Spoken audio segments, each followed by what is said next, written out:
So, okay. So, Dr. Kalpana Viswanath, that's what it's not only Kalpana, is a researcher and practitioner on gender inclusive urbanization. So, she's a founder and CEO of Safetipin, which is a company where we also onboarded the data into IUDs already. It's a social enterprise that uses technology and data to advocate for safe urban spaces for women and others. And Kalpana has worked with the city and municipal governments in more than 25 cities in India and globally. So prior to this, she headed a Safe Delhi program for Jagori, a well-known women's NGO, worked closely with the Delhi government since 2009 to help build programs to address women's safety.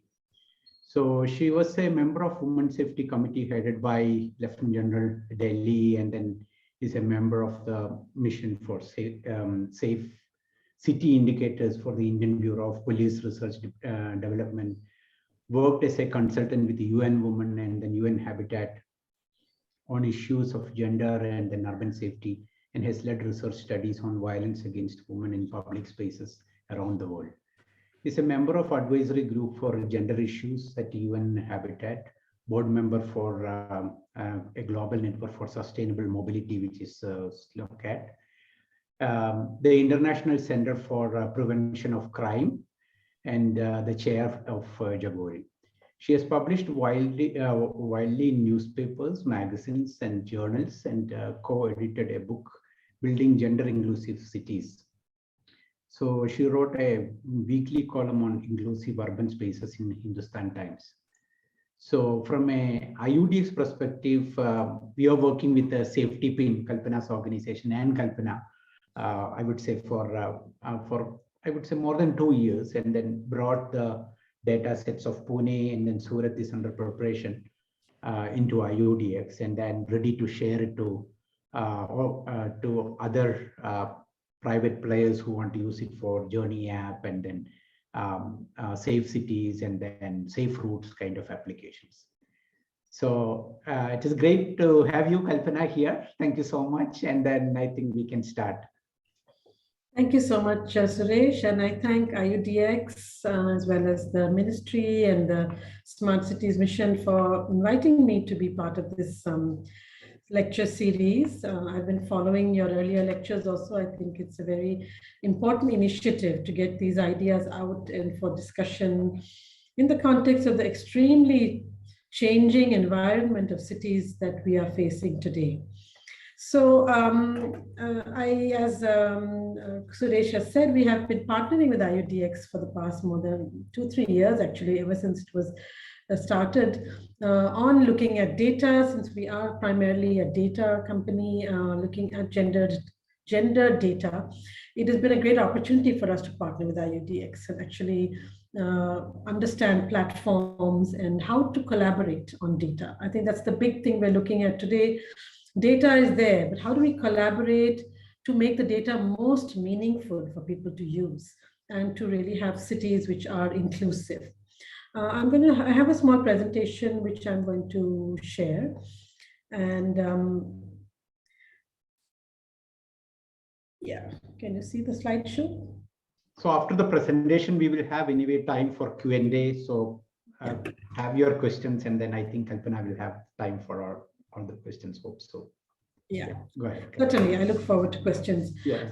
You know, we've been talking about safety and women's safety, but I think over the years, many of us working in this arena have recognized that the need is to have a sort of a broader agenda of how do we build gender-friendly cities. And there are several reasons for why we are focusing on this, because there is an inequality, there's an inequity in the way that people of different genders are able to access our cities, especially women and people who are not men in some senses.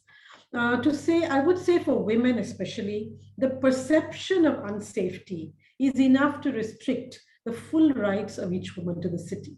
So it's not even an incident of unsafety, but the fact that, oh, this city is unsafe. We've heard stories of people saying, oh, I'll never send my daughter to Delhi to study, thereby, oh, I cannot take up this job because there's no public transport, or that neighborhood is unsafe. So the perception itself is a problem.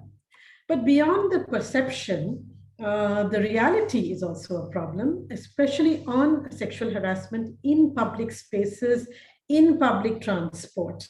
There have been several studies. I'm not going to read out all this. This is just for you to see. I'm happy to share references also with the group. But for the past, I think more than 15 years, there have been different studies that have been happening by the UN Women, Jagori, and many other organizations, and several academic researchers, which are clearly demonstrating that sexual harassment in public space is a pandemic in itself. It's a problem of epidemic proportions. It's 78, 95, 75, 88% across different studies in the country. So that is the first, I think, reason, if we must look at why gender-friendly cities, because this is a basic inequality, because it prevents women from being equal citizens and from having equal rights. And I think we need to place this in the concept, within the context of right to the city and citizenship. There's also a second element which we need to look at, and that is the care economy. And if one thing that I think the COVID-19 pandemic really highlighted and showed us is that the care economy rests on the shoulders of women and girls in our country, actually. And this is something that we need to take into account when we plan our cities, because we cannot plan our cities being invisibilizing the work of nearly 50% of our population. A very disturbing statistic that many of us have been engaging with of late is the fact that female labor participation rate in India is among the lowest in the world. It is falling. It's not just among the lowest in the world, it has fallen 4 points in the past 2 decades. We haven't got the new census data, but even COVID-19, whatever little data has come out post that has also shown that the impact on women's workforce participation has been an important impact of COVID-19 as well. But also the fact that care work, household work, which is actually almost the bulwark upon which all other aspects of our societies are built on, remain invisible and are managed by women. And a sort of a disturbing report of the NCPCR states that 65% of girls who are out of school are involved in household work. So it's not just grown women, but it is really looking at the opportunities or the lack of opportunities that even young women and girls have because of their role and their need by households to look after the care economy. For example, if the woman needs to go out to, whether it's a domestic work or construction work, very often we have seen that it is girls who are taken out of school to manage the younger children. So I think these two elements are something we need to recognize are actually the foundation on which we need to build what we call gender inclusive cities. So what is a gender friendly or gender inclusive or a gender sensitive city? So, I mean, really, one is there must be freedom from fear and violence, and I think fear is as important as violence.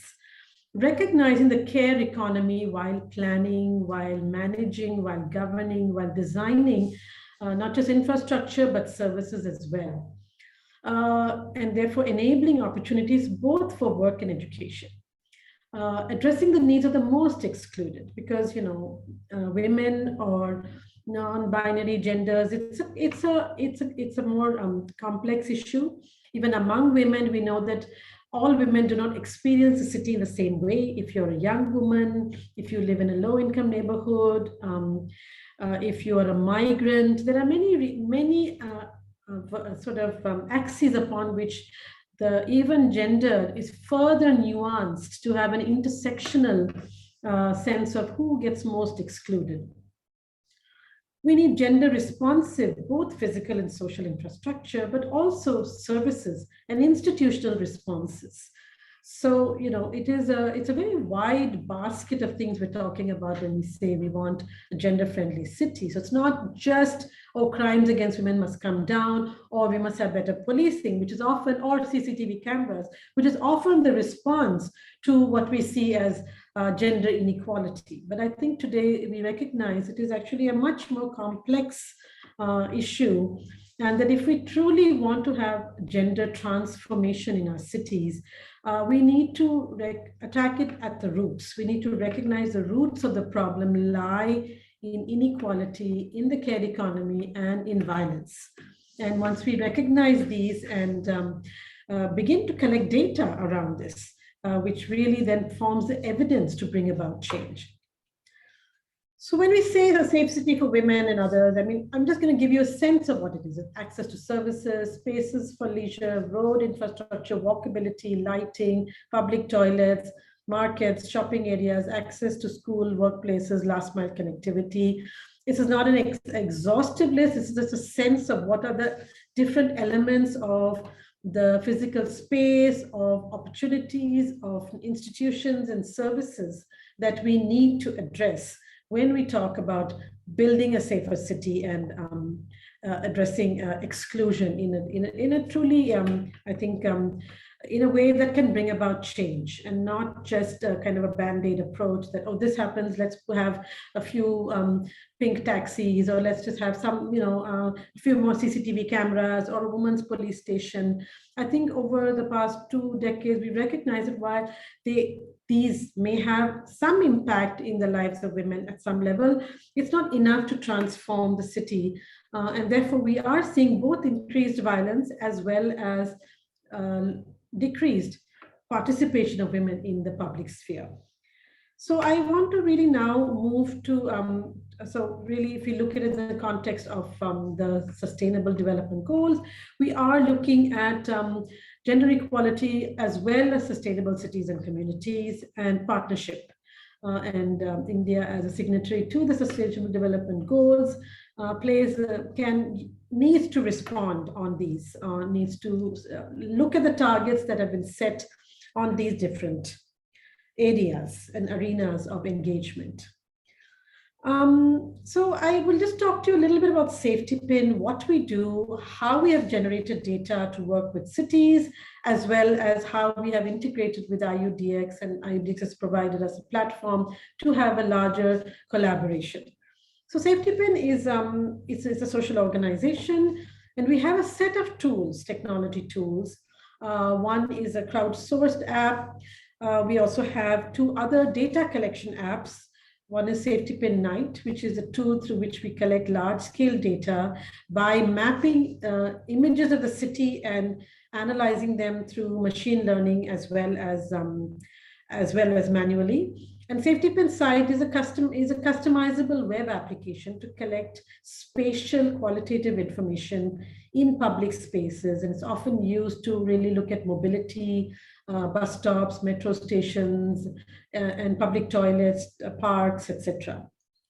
My Safetipin, which is a free app and is available on the App Store and the Android App Store as well, is an app which has several features for individuals to both contribute data, so they can do a safety audit, which is auditing a public space on several elements of physical infrastructure and social usage, such as lighting, walk path, openness, eyes on the street, availability of public transport, security, and also social usage, like who is using the space? Is it a crowded space? Are there women? Is it male dominated?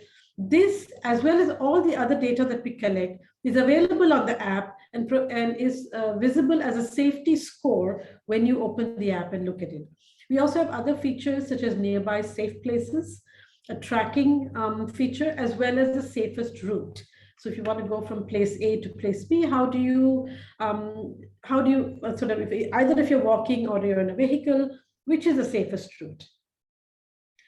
So what we're looking at really is some of the parameters that we focus on are really lighting, walkability, natural surveillance, what we call eyes on the street, mobility elements. How can people move about safely on the street, in a bus stop, at a metro station, at the IPT stops. Also security. And what it does is we look towards improving lighting, sidewalks, last mile connectivity, bus stops, improving infrastructure, NMT options, etc., in order to really impact walkability, the mobility of women and others, a sense of connectivity to the city, as well as safety, in order to make sure that women have access to public spaces, opportunities, and resources. So the overall aim is really to finally impact how women and others who have been excluded when cities have been planned and designed. Women is an entry point that we use. We recognize there are others who are also been excluded, but and we are linking up and trying to understand the wider exclusions that exist. But really, it is access to space, opportunity, and resources that we are talking about. It's not just the lack of safety that it gets translated into often. So what we've done and I'd like to share in the next few slides is some of the work that we have done in the cities in terms of collecting data, working with city governments and seeing how change can be effected. What are ways of collecting data and evidence that can be meaningful in order to bring about programmatic change at the ground level, both at the city level as well as at the community level. So one of the early projects we did was actually in Delhi. And in 2016, we, using our Safetipin Night tool, along with the My Safetipin app, where user data was generated. Through the My Safetipin app, we sort of mapped the entire, almost, 3,000 kilometers of road in the city of Delhi. And the map you see on your left is what we call dark spots. And dark spots are where we give a lighting score of 0, which means there is no street light, but there is actually no ambient lighting as well in the area. When this data was shared with the Delhi government in 2016, the Delhi government actually formed a multi-stakeholder committee, because like in Delhi, like in many other cities, there are many different authorities who play a role in lighting. So it is the municipal corporations, but it's also the Public Works Department. It is also the Heritage Department. It is also the Highways authorities. So once the entirety of the stakeholders was brought together to the table, the data was shared. We actually accompanied many of the engineers and the sort of the local level officials to the sites to help them understand how to use the data. Because this is also an important element that we look at. Data that is generated, I think the capacity needs to be built of all urban stakeholders to actually begin to understand data in a meaningful way. This was actually acted upon, and this was a very pleasant experience for us, where the lighting was improved across many parts of the city, not all of the city, of course. And in 2018, we actually did a second round of mapping. And this time we expanded the arena. If you can see, we went further down into the southwest, into the southeast of the city, and we mapped parts of the city. We can see that many parts where there were very dense dark spots have been reduced. And actually the number reduced, and a lot of them were actually the areas that we hadn't mapped in the earlier part. So this is one thing. After this, we actually went and did interviews and some sort of local data collection at some of the sites where lights had been improved, to understand, both speaking to people, commuters who use the area, as well as others such as shopkeepers and vendors who actually inhabit the area, inhabit the public space, to get a sense and understanding of this have an impact on the way people use public space. In some of the places, we did find a positive correlation for this. Another thing we've been looking at quite a bit these days is also looking at accessibility, because walkability is a very important element of safety. And we know that a lot of our streets in India, in our Indian cities, are not walkable.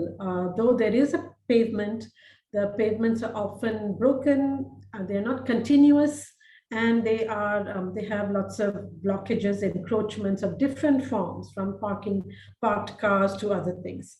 So in Kolkata, we did accessibility mapping to look at even the access, barrier-free walking, hurdles, to look at the ramps, zebra crossing, medians, to understand how do we improve accessibility, how do we improve walkability of the cities to really make an impact. And if we see the last census data that we have in 2011, I think over 70% of women, working women who were interviewed, actually walk to work.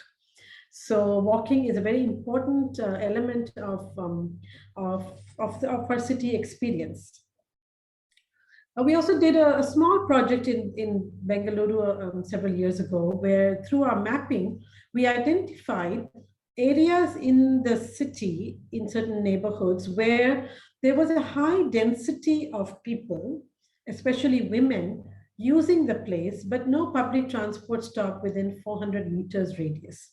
And this data was shared with the authorities to really encourage them that these are places, if you are planning, because at that time the BMTC was looking at planning several new bus stops across the city. And so this is another way that the data that we have done can be used, because then public transport, again, is there's a highly gendered sort of aspect to this. We know that if there's one car in the family, it'll probably be used by the men. If there's one two-wheeler in the family, it'll be used by men.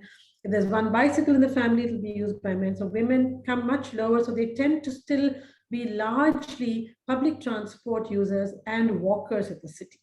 But we know that many men and many other sort of categories of people are also people who walk and who use NMT transport in our city. And so therefore, as I keep reiterating, women as an entry point into the city, as a group which has been excluded while planning, what you end up having actually is a city which is better planned by including voices of the excluded, thereby making it safer for everyone. So if you have better sidewalks, if you have better bus stops, if you have better accessibility, it actually makes the city safer for everyone, not just for women.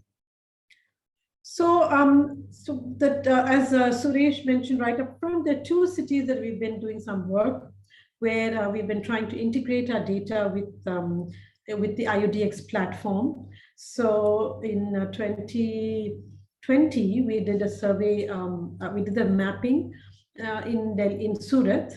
This was in partnership with the Surat Municipal Commission, as well as the Smart Cities, as well as UNICEF. And the idea was that time to map the entire city using the Safetipin Night. There was some amount of my Safetipin data which was collected, but this was, if you remember, during the period of COVID. So the amount of user-generated data that we were hoping for did not actually happen at that time. But we did, and we do normally do our data collection in the evening so that we can look at lighting, but also because really for women, the city becomes much more hostile after dark. It's a very different experience of walking around and using the city in the daytime or using it after it turns night, after the nightfall. And we have enough testimonies about this, about women who choose not to take up jobs where they have to come back late, where girls have not been sent to tuition classes because they come back late, and a variety of experiences and testimonials that actually testify to the fact that the night and post-dark, post when lights come on, the city actually is more unsafe.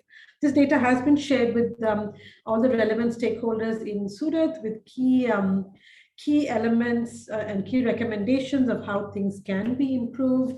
You can see that largely Surat does not have that many pockets of unsafety. It is an above average safe city in many ways, but it can always be improved like any city. And especially in the peripheries, we often tend to have more and better infrastructure at the core and the center of the city. And as we move out, especially availability of transport and infrastructure tends to go down. We do know that often low-income neighborhoods are located at the periphery of cities. So that's also an important aspect to take into consideration when we look at exclusion and planning inclusive cities. Now, what we are really hoping to do with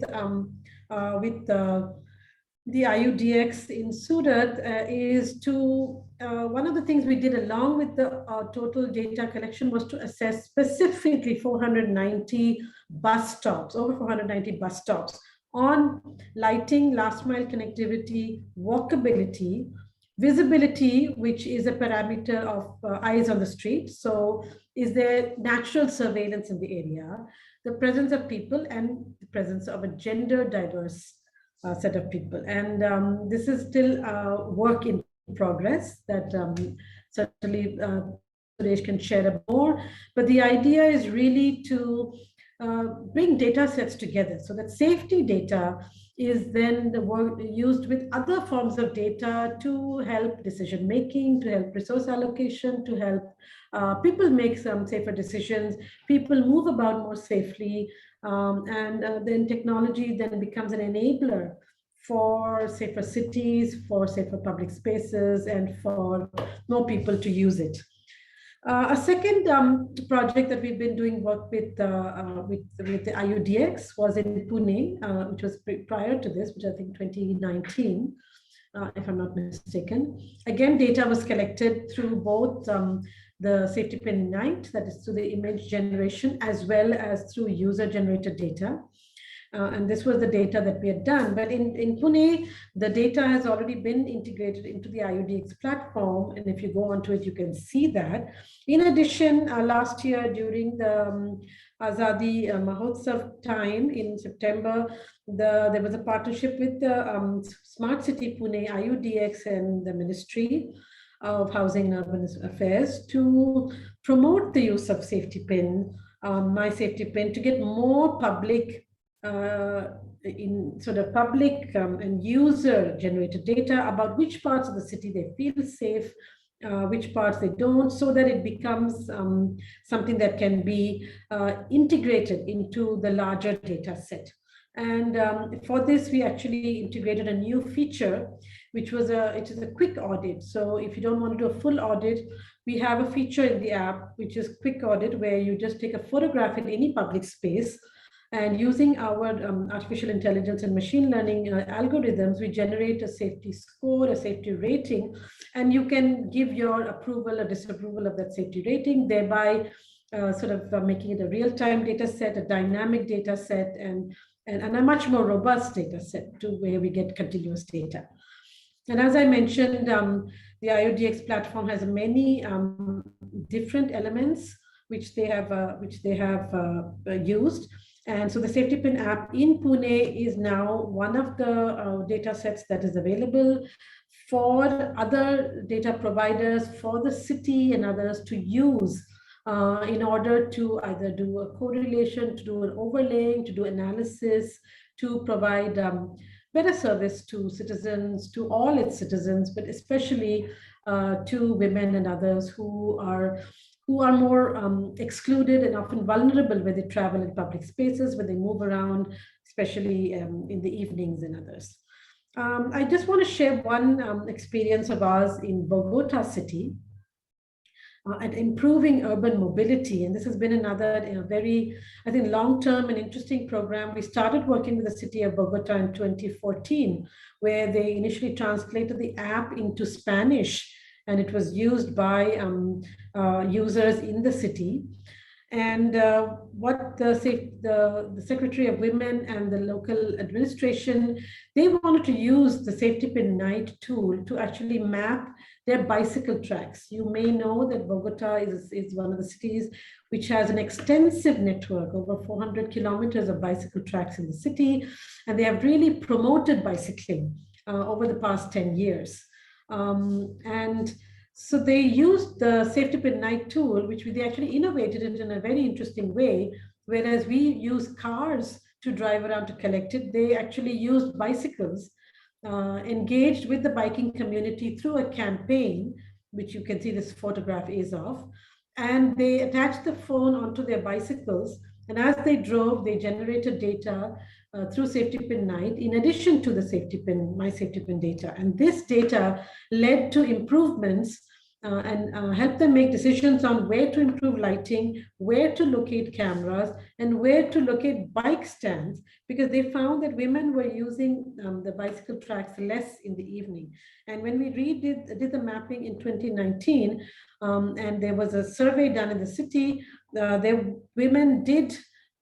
was an increase in the number of women using bicycle tracks in the city at that time. And that was a very positive kind of response to our data collection that we did in the city. As we mentioned in the beginning, we actually have worked in more than 10 cities globally, in the global south, in Africa, in Latin America, as well as in other Asian cities, in South Asia itself. So all our data is available on our website, and you can take a look. This data has been used by many people, both individuals as well as cities. Women have told us they use the data to help them move around, to decide where to rent a house, how to go back, maybe after evening, after going out in the evening somewhere, and helps them sort of commute more safely in the city, and as well as city governments who have used the data for actually conducting improvements on the ground. So I will end by saying that, we really, our point in collecting data is to try and ensure that the data is integrated into and used by urban stakeholders in order to improve public spaces and improve services and improve the entire sort of city infrastructure. It's not just data for the sake of collecting data. It's not just data to say something is unsafe or not safe. We genuinely believe that the data needs to be used to make spaces safer in order to increase access of a lot more people in our cities. Thank you very much. I'm happy to answer any questions and continue the conversation. Hey, thank you so much, Kalpana. It was really an excellent presentation. So many of the slides I have never seen. First time seeing it. Thank you. So one thing is, just to add to what Kalpana was saying, is we have the Safetipin data in Surat, of course, also in Pune.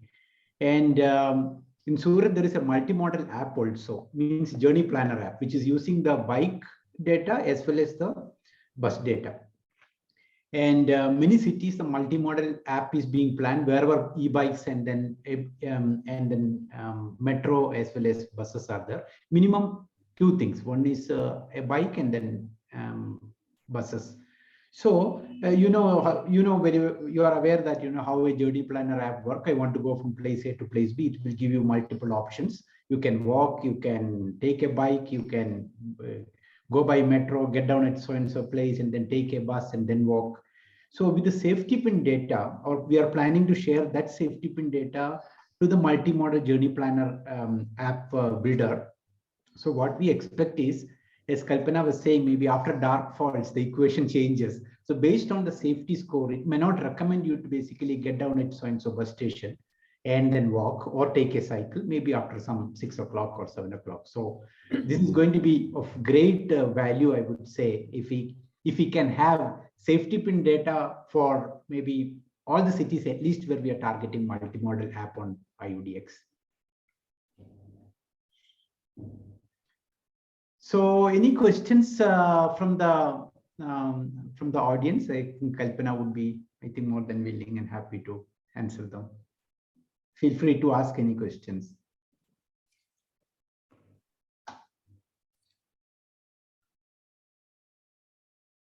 Namrata, everybody can unmute themselves, right? If there is a question. Yes, Suresh. Okay.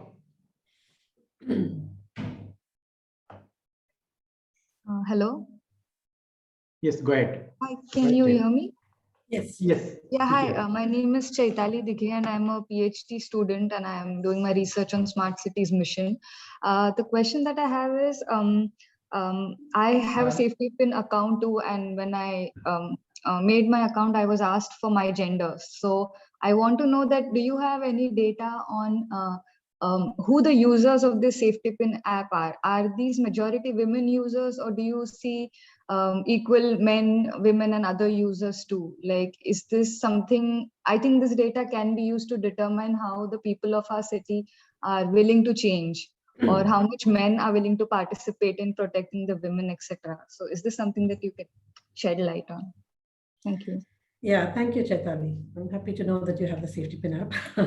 But yes, we do collect actually the only thing we ask is if your gender, so that we can get a sense exactly for the reason you're saying, is there a difference in perception in the way men and women, or even a third gender, may see the city. I would say our data is about 70% would be women and 30% are actually men. So we do actually have a fair amount of male users of the app as well. I think they would probably use it for certain features and not others. They would input data more likely. Maybe the safest route is something that they would also use. Right now I cannot offhand give you the exact usage difference, but we do use it to understand, is there a difference in perception of safety, whether it's a man or a woman. Okay, thank you very much. Thanks. I think I see one hand up. Aman? Good afternoon, Dr. Kalpana. I'm Aman, and I research on gender on mobility. So my question is, how did you select sites for audits for the Surat pilot? Did you do this? Did Safetipin do it on itself, or did they consult with the city authorities to focus on certain areas or pockets more than others? What's the process like, roughly? If you could share that, please. Thanks. So when we do a Safetipin night study, we try and cover the entire street network, primary streets, secondary streets, and in some cases the tertiary streets. So we did consult with the Surat authorities. We did share with them what we were doing. In Surat, the idea was to collect data on the entire street.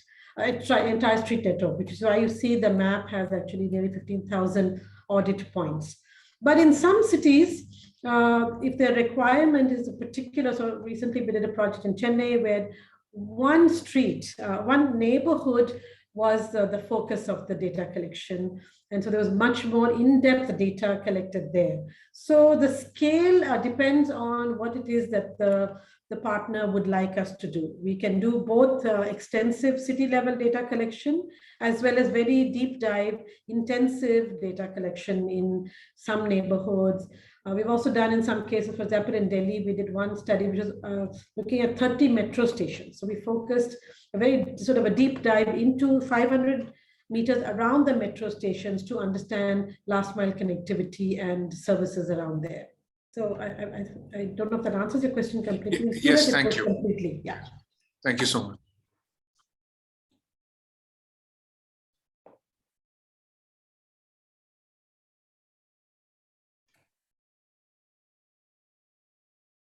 Yeah, by the time the others may be warming up for a question, let me ask something. Kalpana, since Chaitali basically given that pointer, so you asked for a gender, right, men or woman. So do you also discreetly look at the specifics of LGBT community, especially transgenders, and then because their challenges may be a little bit different, then maybe much bigger also. How do we include them, and then what kind of specific support could be given to them, or what are their feelings compared to typical women or men? No, absolutely, you are correct. And in our app, we do actually have the option for 3 to not dip in. And I can't see we've got too much data on the app through that. And I think certainly the trans community and other people of the non-binary gender would experience the city differently. I think this is something we are also recognizing needs to be explored in greater depth. I can't say at this point that we've done much work on it, But we are certainly open to the idea of maybe partnering, because again, it's something that, wherever we work, we like to collaborate and partner with local stakeholders. So in this case, I think groups of transgender and other LGBT and other non-binary groups, if we can partner with them, if they can use the app to collect data, we're happy to work in collaboration to try and begin to do a mapping of what is their reality in cities. So I think you have asked a good question to provide an opening for more collaboration for Safetipin. So we're happy to do that. Thank you. Yeah, thank you so much. That would be great, Kalpana. Yeah.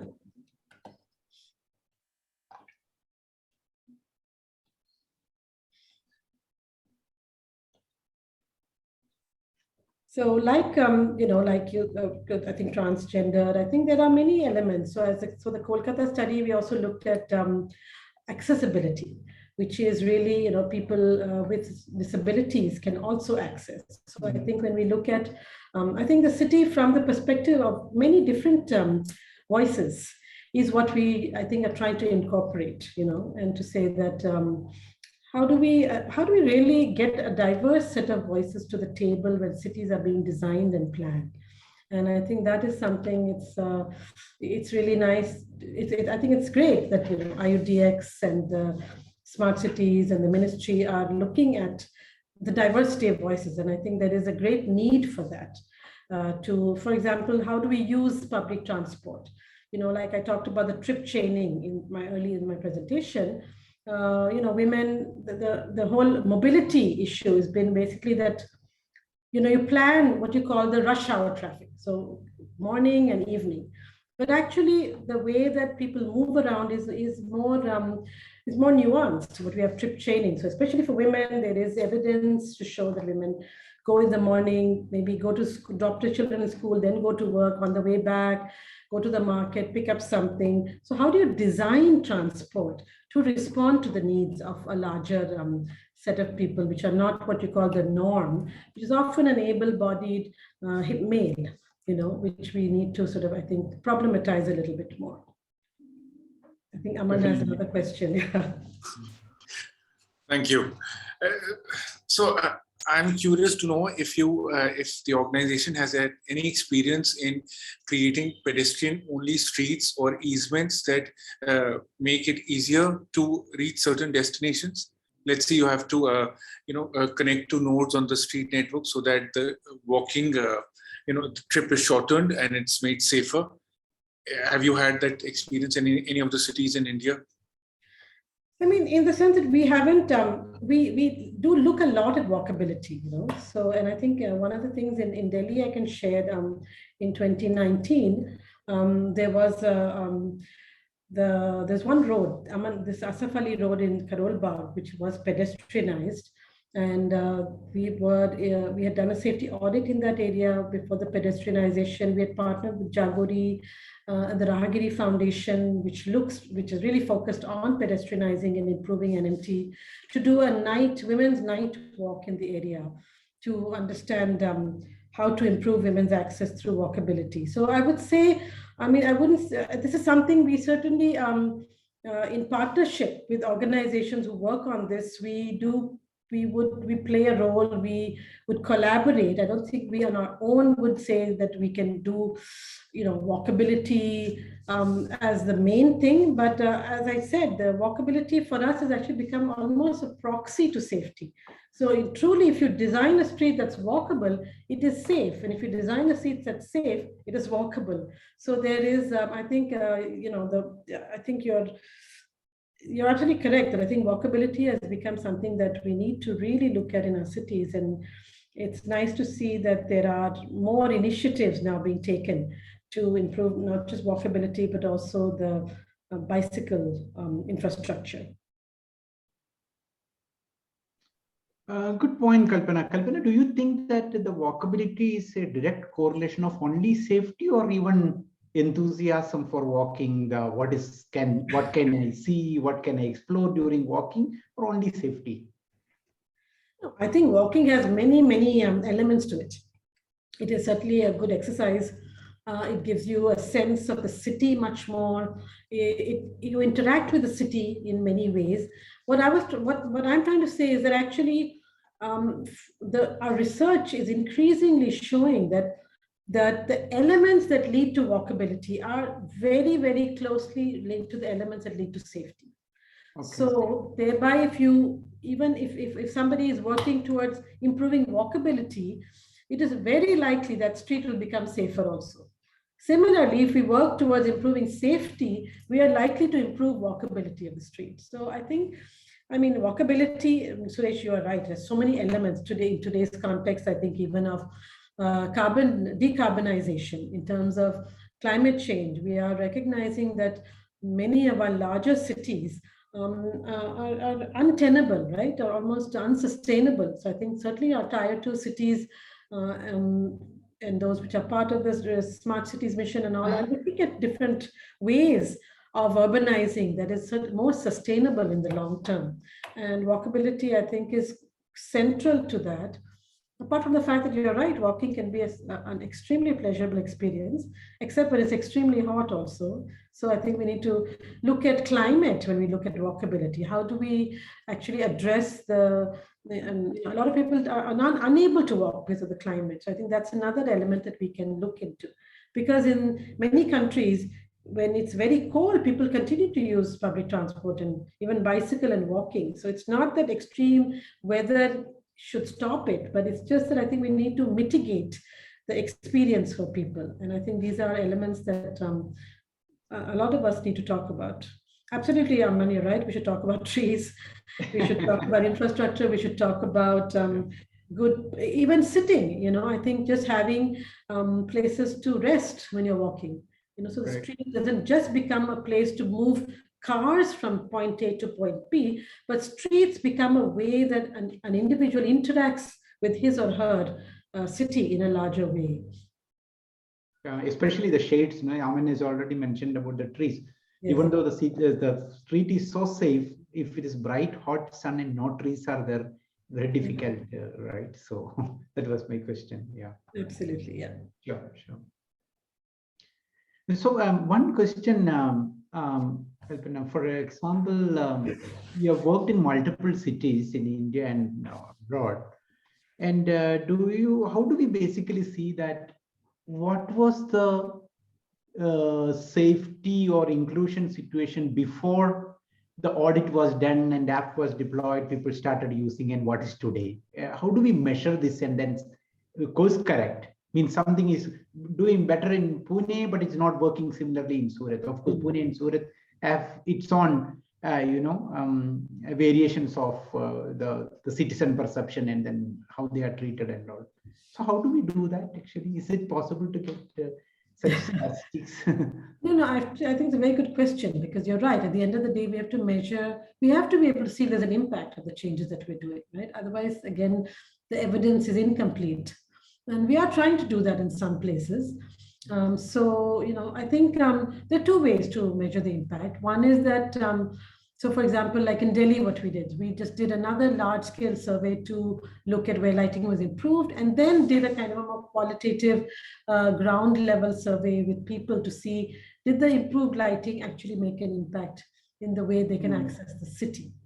The second is the My Safetipin app. The My Safetipin app, since it is a user app, since it is a free app, it really can become a way that cities and city authorities get feedback from their citizens. So for example, if Pune institutes some kind of change, so basically based on the data, they find that they improve the lighting and maybe the bus stop infrastructure, if they can ask citizens to give feedback through the app about which places has it made an impact to their experience of the city, that becomes then a dynamic and ongoing database that we can work with. So I think it's a combination of collecting data to verify and to generate that evidence, but as well as today, I think the smartphone in the hands of citizens becomes a tool for citizens to give feedback and say, yes, this has helped me. Yes, this works. No, that doesn't.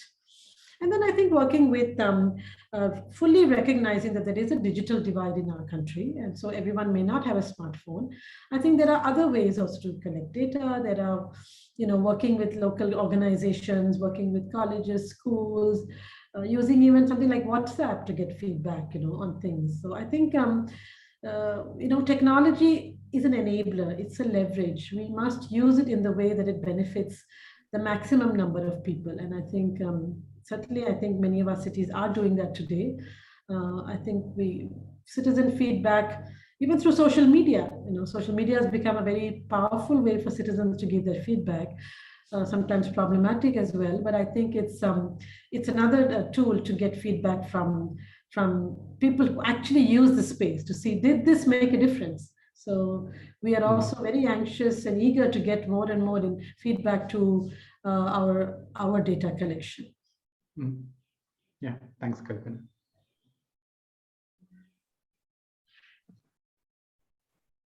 I have a quick question, Suresh. Yeah, go ahead, Akshat. Hi, Dr. Kalpana. So a lot of data which you generate is also through crowdsourcing apart from the audits which you do. So how have been your experience in terms of how good is the quality of a crowdsourced data, or what can we do to ensure or assess the quality of the crowdsourced data? Yes, thank you.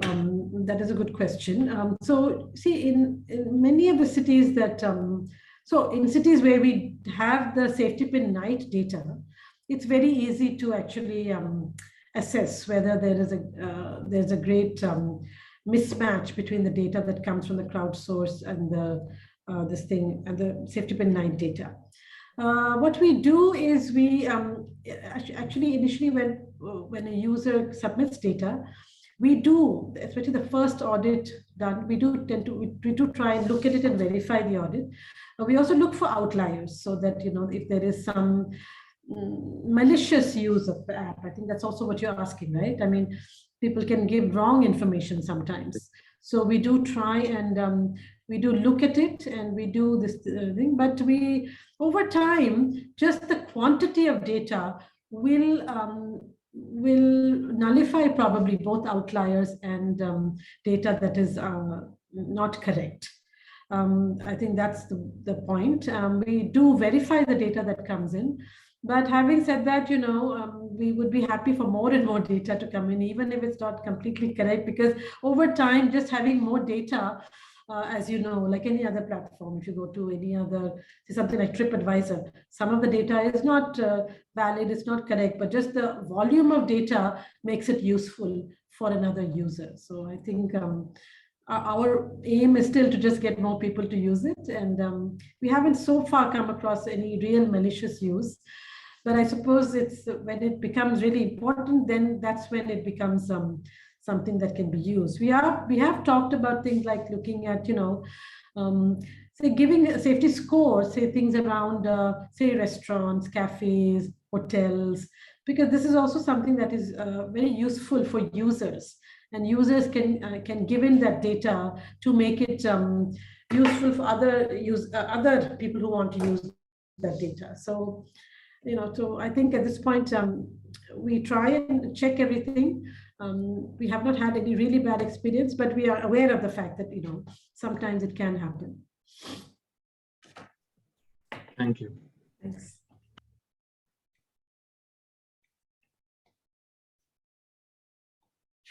Any other question from the participants?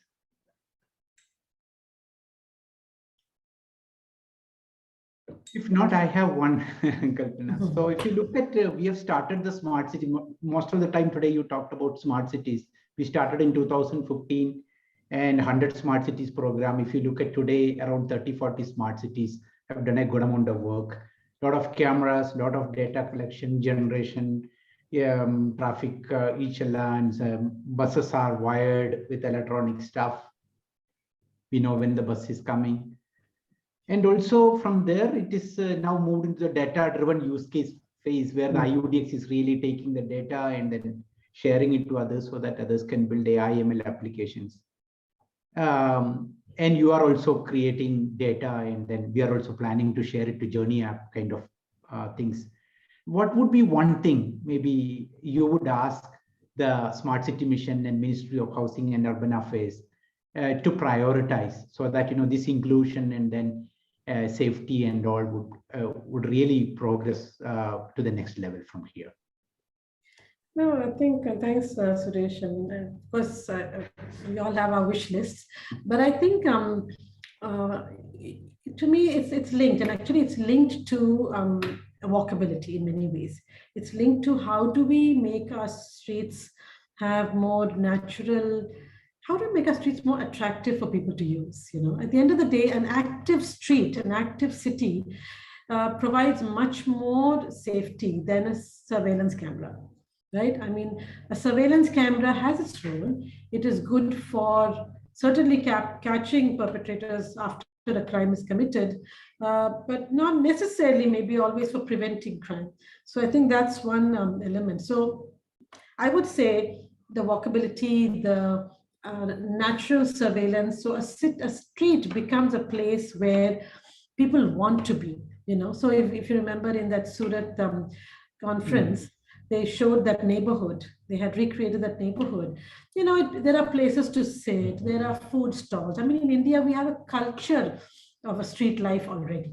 You know, we should cultivate that culture. It's not something from outside. We have a culture of street vendors, street food, people chatting by this thing. If you have places to sit, people, older people, as they're walking, they can take a break and sit.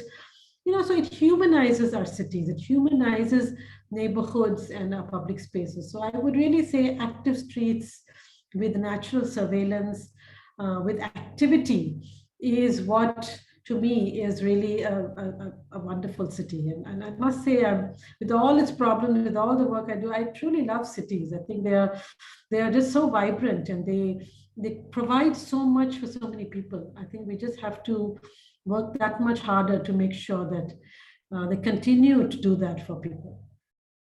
Brilliant point, Kalpana. Very, very brilliant point. I think we were also, without, you know, unconsciously, we were talking about walkability, and then also, yeah, very great point. Yeah, I think we are just on time. So I hope there are no more questions from the participants. So thank you so much, Kalpana, for coming and then, you know, giving your presentation and then taking all the questions. Really appreciate it.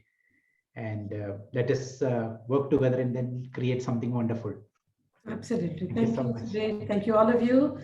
And I'm happy to answer any questions. You can write to us at Safetipin, look through our website, and do download the app, everyone. Thank you.